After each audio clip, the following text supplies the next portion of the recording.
email signups, it was actually a number of things, but the main contributing factor was mainly just actually adding forms all over the place, and specifically forms like within the content. So I'll give you an example.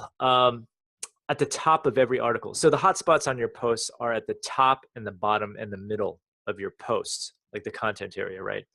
So I inserted a link at the top of every post in the byline. That actually gets a lot of signups.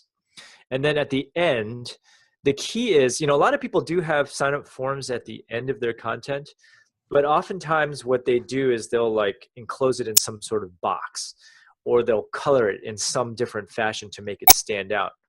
What's ironic about that is it actually has a negative effect on your email signups when you do that.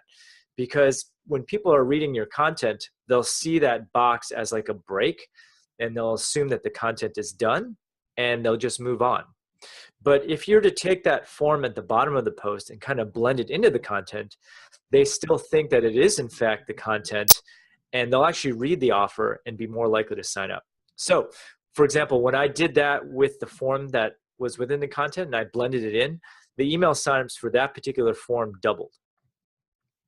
Wow. I mean, that's a huge jump, right? Like for any metric, I think, especially, jumping from, say, what is it, 150 to 300. And I can see what you're talking about there. And just to help, people visualize, I mean, you're scrolling down, you finish reading the article that you're reading, and then people are almost used to seeing an advertisement, some big picture there at the bottom, and that's what you're really talking about. There's some colored box with, different content to what you're reading through in the article. And so people, they stop there and they stop reading. Absolutely. And then also, this works particularly well in the middle of the content. A lot of people have been offering content that kind of matches the topic of a particular post. That's a lot more work to implement, but that works really effectively for getting more email signups as well. And let's see, what are some of the other things? A little scrolling sidebar pop-ups, that's pretty much common knowledge at this point, but still worth mentioning. The other major thing that I did, which pretty much increased signups by roughly 30-some-odd%, was actually going single opt-in. Now, if you ask any email provider or a lot of people, they'll kind of advise you that you do double opt-in, mainly because the quality of the people that you'll get on your list will be better because they're actually clicking on something to get on your list.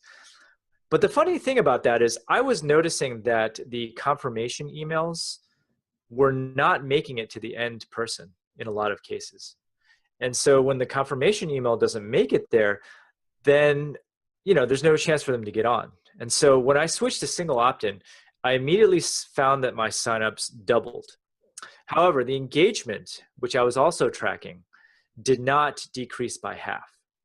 And so overall, the net was that it increased by about 30-some-odd%, which indicates to me that, a lot of my confirmation emails weren't making it to the end customer.